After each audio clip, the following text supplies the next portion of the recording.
Siempre pensé que una palabra de aliento para la congregación, previo a una semana que sabemos que va a ser de mucho que hacer, mucha tarea, eh, viene muy bien.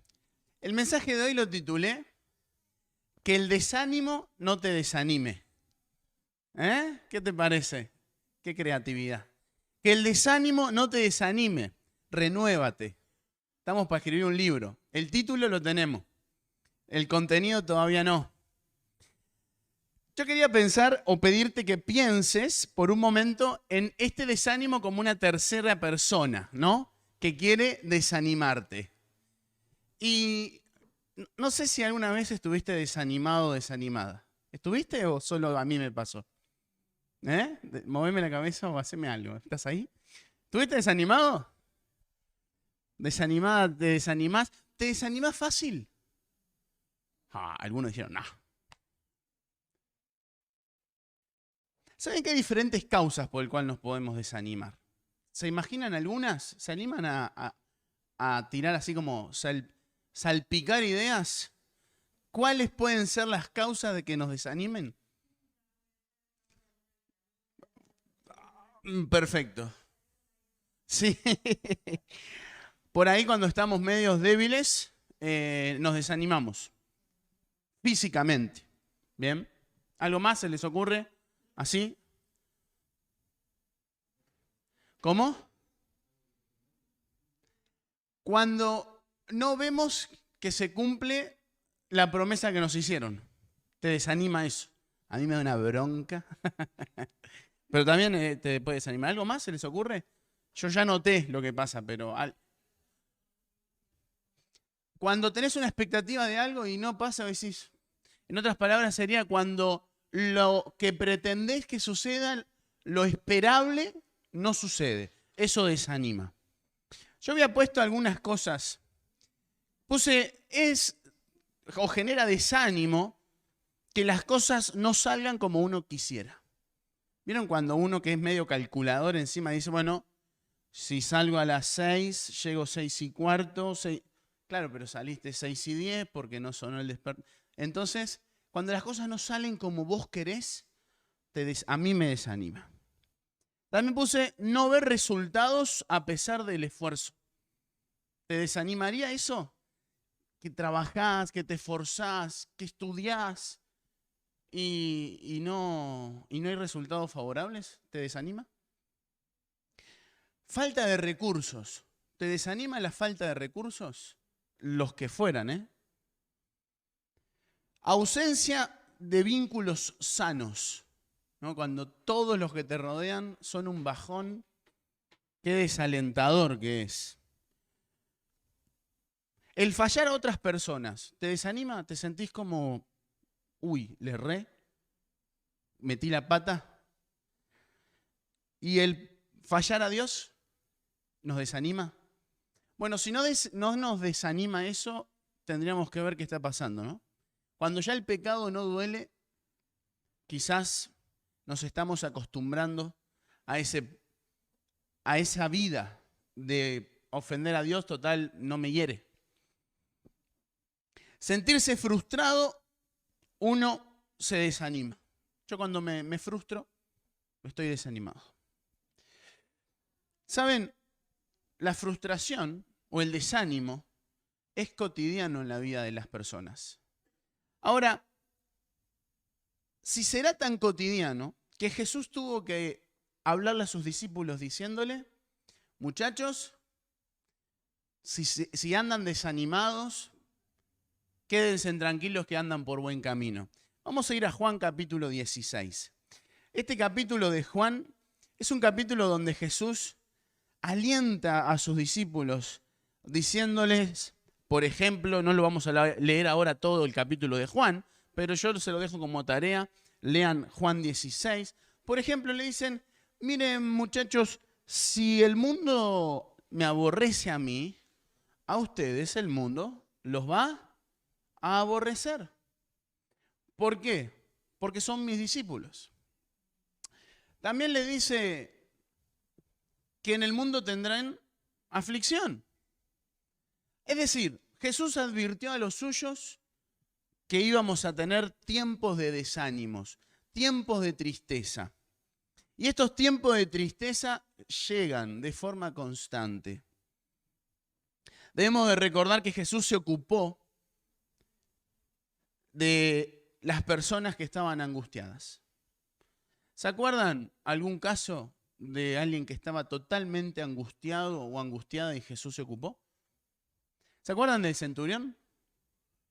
Estaba angustiadísimo porque se le moría un siervo, un esclavo o un sirviente, y demostró una fe extraordinaria y Jesús se ocupó.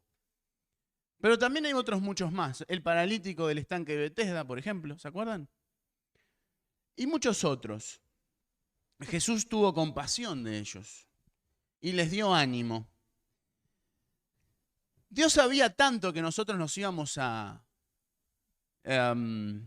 desanimar que tuvo que enviar al Espíritu Santo.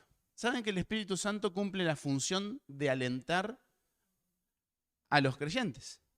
Juan 16:7 dice, pero yo os digo la verdad, os conviene que yo me vaya. Qué extrañas palabras. ¿Tú te imaginas a Cristo en este lugar y nos diga, ¿a ustedes les sirve que yo me vaya? No, Señor, Maestro, no te vayas porque ¿a quién iremos si solo tú tienes palabras de vida eterna? Señor, no te vayas porque ¿qué vamos a hacer nosotros? ¿A quién iremos? Pero Jesús nos dice, a ustedes les conviene. ¿Por qué?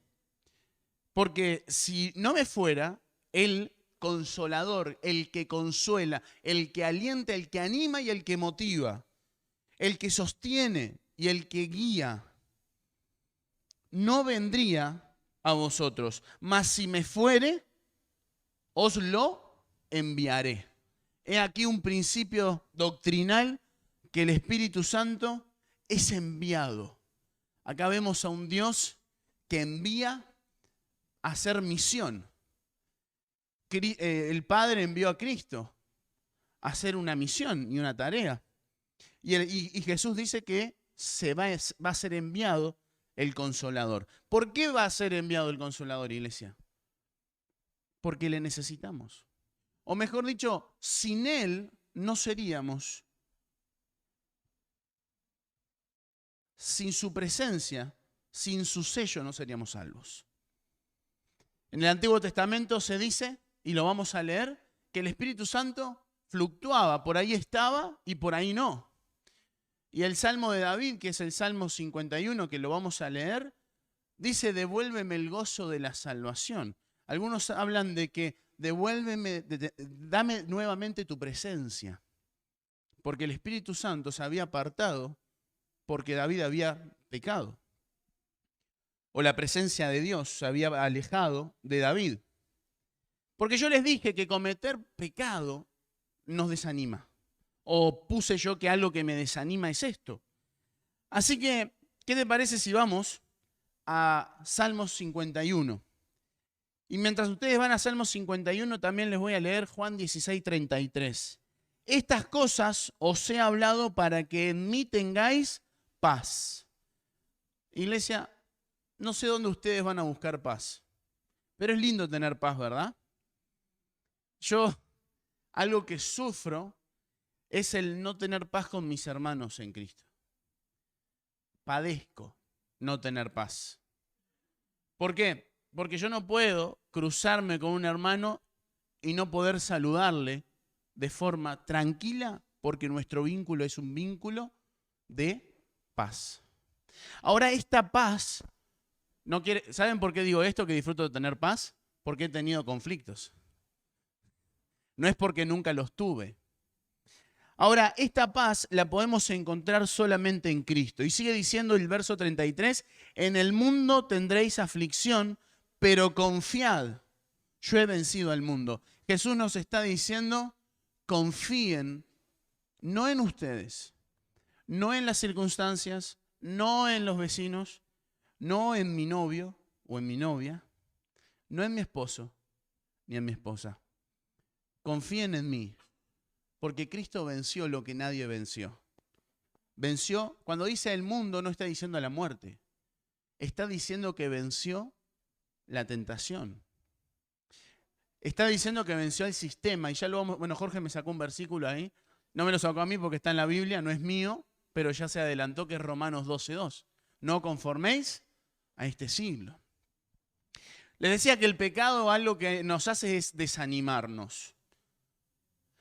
Y el salmista lo sabía muy bien, por lo cual en el Salmo 51, que ahí voy a buscarlo, este es el contexto del Salmo 51, el arrepentimiento de David por su pecado con una, dice la Biblia, hermosa mujer que él la vio mientras el pueblo estaba en batalla, David estaba en el palacio. Y siempre me quedó esto, cuando uno no está haciendo lo que tiene que hacer, el enemigo aprovecha para que tú peques.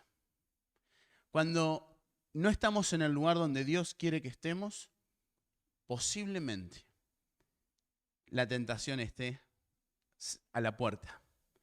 Y esto le pasó a David, ¿se acuerdan? Y un pecado que lo llevó a otro, y ese otro le llevó a otro, porque en primer lugar, ¿cuál fue el primer pecado de David? No haber estado en donde tenía que haber estado. El segundo pecado fue haber visto y haber codiciado en su corazón. En tercer lugar, el pecado fue haber ejecutado el acto. El cuarto pecado, un abuso, porque posiblemente no estaría muy dispuesta a engañar a su esposo. El quinto pecado, y así sumamos, ¿no? Uno cree que fue un pecado. Llama a su marido, si no mal recuerdo, Urías, lo llama de la guerra, le dice, no, trabajaste mucho, quédate en tu casa con tu esposa, así pasa el hijo por tuyo. Pero este hombre era más íntegro que el rey. Y en ese contexto aparece el Salmo 51 de arrepentimiento, el Salmo donde dice, mientras callé, mis huesos se envejecieron. ¿Alguien tiene dolor de huesos? Dicen que es un dolor espantoso. Que rocen, bueno, Nadir debe saber, ¿no? Que rocen hueso con hueso debe ser terrible. Y este era el dolor que sentía David y su desánimo que tenía profundo en su corazón. Y dice el Salmo 51, verso 10, crea en mí, oh Dios, un corazón limpio. Y renueva, ¿te acordás que el título del mensaje era que el desánimo no te desanime? Renuévate. Y renueva un espíritu recto dentro de mí. Está pidiéndole David a Dios que su espíritu fuera renovado, fuera limpio, transformado. No me eches de delante de ti y no quites de mí tu santo espíritu. Vuélveme el gozo de tu salvación y espíritu noble me sustente. Cuando uno ofende a Dios con un pecado, miren, todos los pecados son iguales, ¿verdad? Pero nosotros nos encargamos de decir que algunos son más graves que otros. ¿Puede ser? Las consecuencias del pecado son distintas. Pero hay pecados que cometemos que al ser tan graves las consecuencias nos duelen. Pero la pregunta es, ¿nos duelen las consecuencias o nos duele el pecado? Porque eso es muy distinto.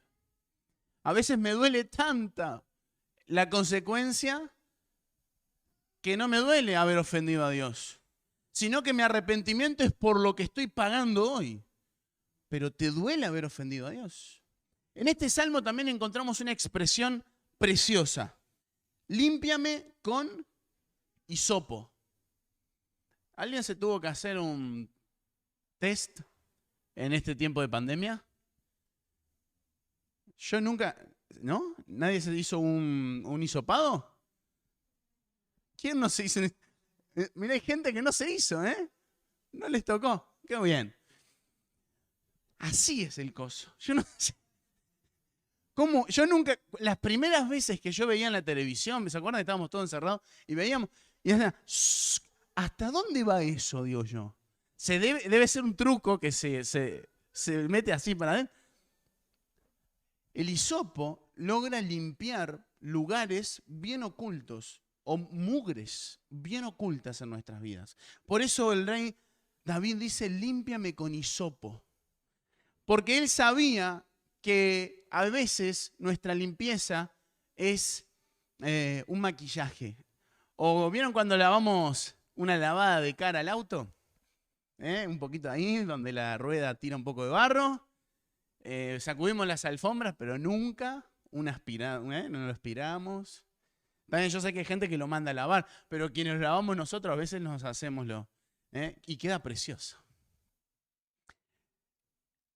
Límpiame con hisopo. Cuando uno tiene pecado, el desánimo llega a nuestras vidas. Me encanta el versículo 13 del Salmo. Entonces enseñaré, escuchen, la palabra entonces está diciendo, si esto pasa en mi vida, toma un compromiso el rey. Entonces, si esto pasa en mi vida, enseñaré a los transgresores tus caminos. ¿Usted se acuerda cuando se arrepintió de sus pecados y empezó a caminar con el Señor? Acá veo una hermana que cierra sus ojos y hace memoria. ¿Le contabas a otros de lo que hizo Cristo por vos? ¡Oh! ¡Qué efusivos que estábamos! Cristo me salvó y ahí andábamos. Pero vos tenés que venir a la iglesia conmigo. Mirá, me pasó esto, mirá lo que dice la Biblia. Y ahí andábamos. Felices. El salmista cuando recibe el perdón de Dios os decía, si tú renuevas un espíritu, si tú me devuelves el gozo de la salvación, entonces enseñaré a los demás, porque los demás están tan oprimidos y apagados y muertos en sus delitos y pecados que alguien debe de ir. Y ese seré yo, porque tú me salvaste y me redimiste. Esto es lo que dice cuando dice, entonces enseñaré a los transgresores tus caminos y los pecadores se convertirán a ti. Cuando el Señor nos limpia, nuestra tarea es ir por otros que están sucios por la vida. Pero tenemos un tema. Primero nos tiene que limpiar a nosotros. Primero tenemos que tener un corazón que desee ser limpiado con hisopo. ¿Querés realmente que Dios te limpie con hisopo? Hay que hacer un PCR. Qué sensación fea. Pero cuando Dios limpia, limpia plenamente. El salmista estaba desanimado por su pecado, pero fue transformado por el poder de la limpieza del Señor. El gozo nos quita, el desánimo nos quita el ánimo, ¿no? Porque es un desánimo. Y cuando uno no tiene ánimo, puede entrar en estado de depresión. ¿Conoce usted a alguien que tenga depresión? No sabemos cómo hacer para alentar a esa persona, ¿verdad? Nos falta transformarnos en uruguayito, en payaso y querer animarle la cosa. ¿Y saben qué? Eso es algo que debe ser transformado desde adentro hacia afuera. Si el Señor no da gozo, no podemos ver cambio. Qué triste es ver una persona sin gozo. ¿Es quejoso el uruguayo? Este mensaje lo di en Tarariras ayer y les pregunté a los hermanos allá en Tarariras, que ya los invité a que vengan a tener un culto en conjunto, así que están todos desafiados allá. Les pregunté, ¿quién trabajó con público, atendiendo al público? ¿Acá alguien trabajó con público? Ahí está. Es hermoso, ¿no? Cuando voy a decir, buen día, buenos días serán para vos. Ya arrancamos hermoso. Es que somos quejosos y eso desanima. Nunca hay una expectativa de algo favorable.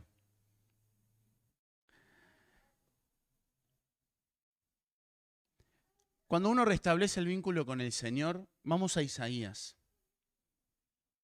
capítulo 40. Cuando uno es limpiado por el Señor, transformado, Isaías 40, verso 29, nos dice que Él, este texto lo tenemos que tener bien presente. Cuando uno recibe esta restauración y este ánimo de parte de Dios, dice que Dios nos da fuerza al que está cansado. ¿Te sentiste cansado alguna vez? Aunque seas joven, por ahí vos decís, no, cansado. A sueño tengo ahora, me estás haciendo dormir, me dice. No, eso no. De frustración, ¿te sentiste cansado? ¿Desesperado? Dice que el Señor da fuerza al cansado. No da fuerza al que tiene fuerza. Y esto es un principio de parte de Dios. Jesús dijo, yo no he venido a los sanos. Yo vine a los enfermos.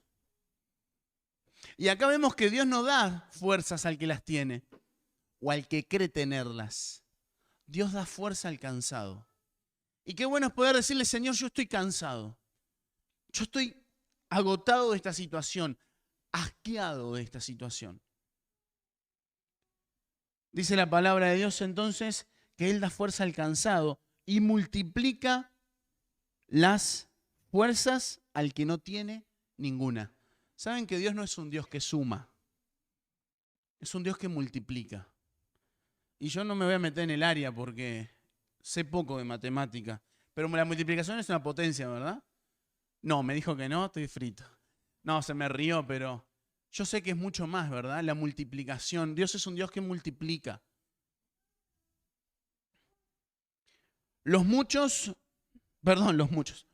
Muchos muchachos se fatigan. Los muchos muchachos se fatigan.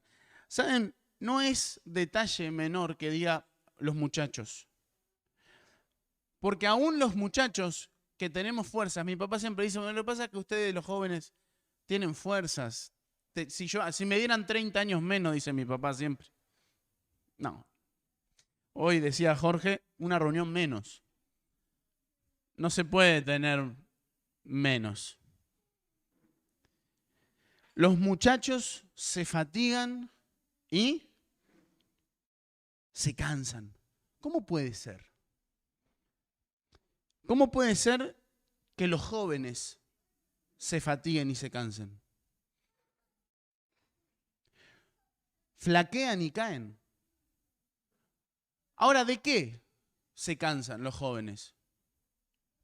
¿De confiar en el Señor? ¿De esperar en el Señor? ¿De servir al Señor? ¿De creer ¿qué? ¿Que no es divertido? ¿Que el mundo nos puede ofrecer algo mejor? ¿De qué te cansas? ¿De qué te fatigas? Verso 31, pero los que esperan en Jehová. ¿Cómo cuesta esperar? ¿Cómo cuesta esperar? Hay una canción que dice, esperar en ti, difícil sé que es. Mi mente dice, no, no es posible. ¿La conocen? A mí me cuesta esperar. A mí me cuesta esperar los procesos. Me cuesta esperar los tiempos de Dios. Me cuesta esperar sin yo tener que hacer nada. Prefiero esperar haciendo algo, porque en realidad no es esperar. Es creer que lo que yo estoy haciendo es lo que va a dar resultado. Pero los que esperan en Jehová tendrán nuevas fuerzas. Levantarán alas como las águilas, correrán y no se cansarán, caminarán y no se fatigarán. ¿Valdrá la pena esperar en Jehová? Y capaz que acá todos decimos que amén, que sí, que claro, que obvio. Pero cuando estamos en medio del desánimo, cuando estamos desanimados, cuando estamos pasando la crisis en casa, el problema económico con papá y mamá, etcétera, etcétera, etcétera, o con un hermano en la fe. se hace cuesta arriba. Pero Él dice que nos da fuerzas y que las multiplica. Pero hay que esperar en Jehová.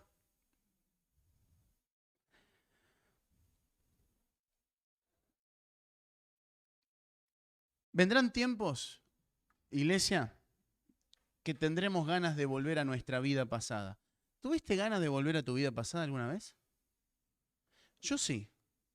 Te voy a contar un testimonio. Voy a saludar a mi esposa antes de contar el testimonio que está por Facebook viéndonos.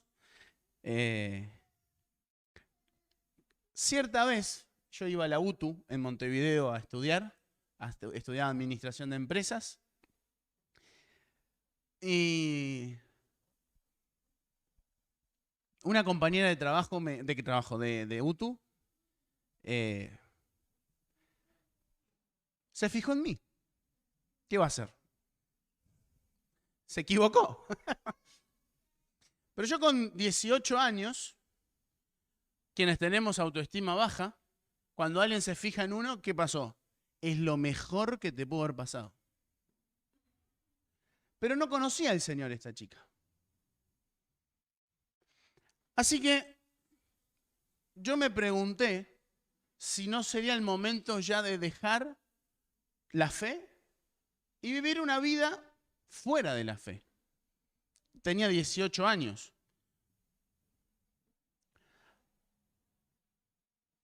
¿Te preguntaste si tendrías que dejar tu fe alguna vez?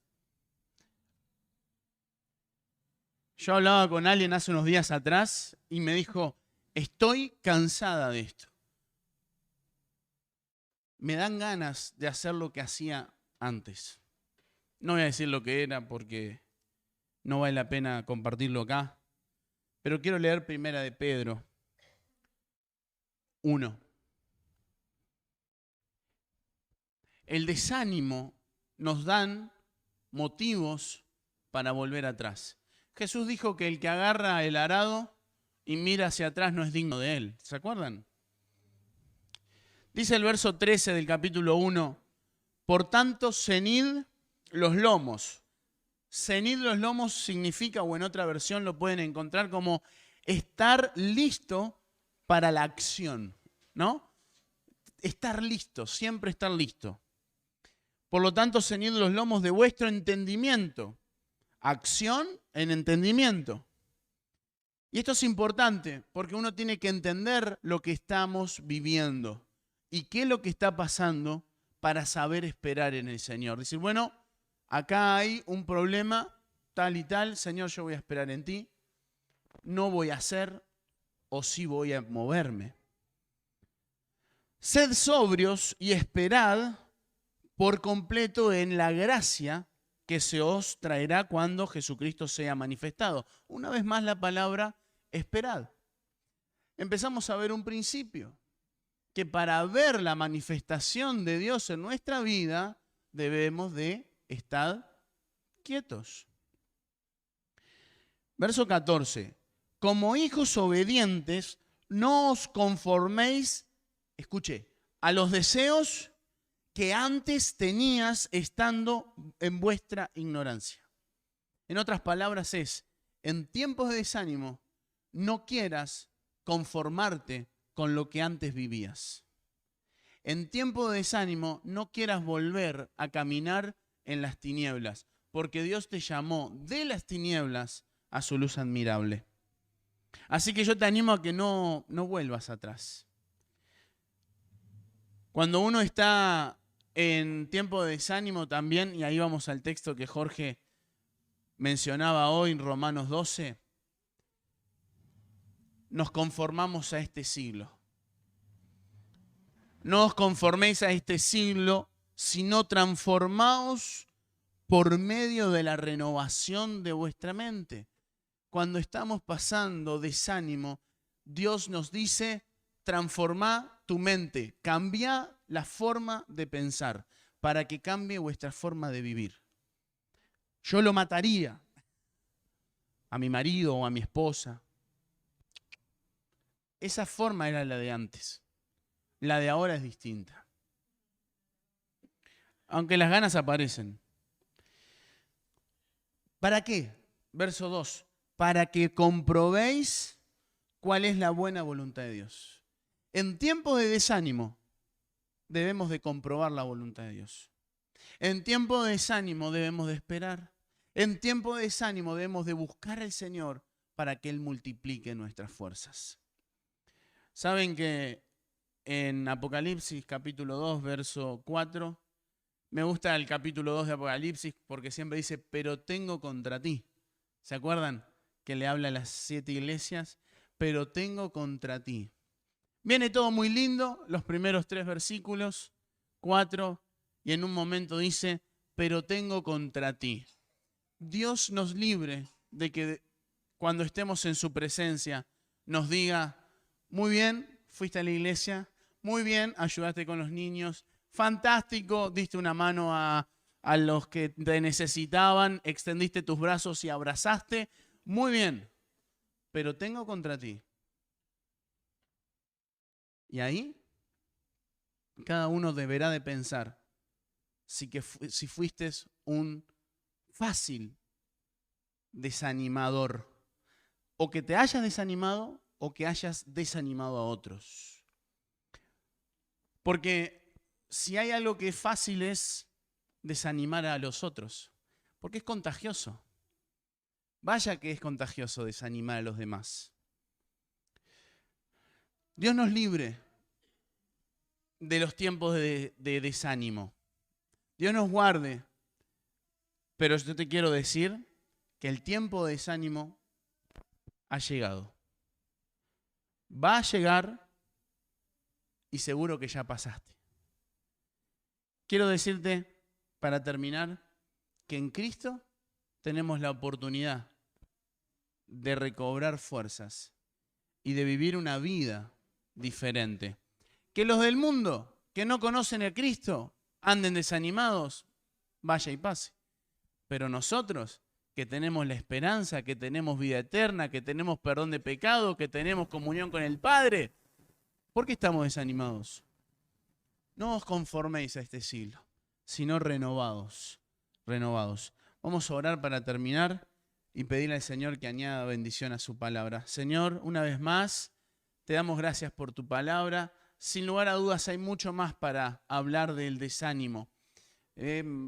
Textos de tu palabra que nos has dejado, como Santiago 1:8, Señor, que nos dice que no debemos de ser de doble ánimo, de andar por ahí contentos, felices por la vida, y al otro día andar arrastrándonos de la angustia.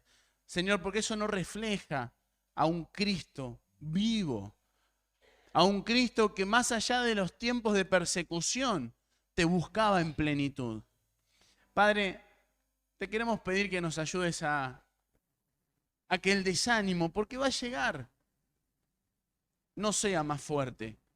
Que el desánimo que pueda aparecer sea contrarrestado con la oración, buscando la persona del Espíritu Santo en nuestra vida para que nos dé consuelo, para que nos guíe, para que nos oriente en lo que debemos de decir, hacer. Porque muchas veces, Señor, decimos, ¿qué tengo que hacer? Pocas veces decimos, si tengo que hacer. Padre, tu palabra hoy me enseñó que esperar en ti es mejor que hacer con mis fuerzas. Hoy tu palabra, Señor, me reafirmó estos conceptos de que tú vas a multiplicarnos las fuerzas cuando estemos desanimados. Bendito eres, Señor. Te damos gracias por tu palabra. Bendice a mis hermanos. Guárdales mañana al comenzar una semana laboral, una semana donde se van a encontrar en ámbitos difíciles, donde el enemigo va a estar allí para hacernos caer o desanimar nuestra vida. Danos fuerza, Señor, para mirarte a ti. Bendito eres. En el nombre de Jesús oramos.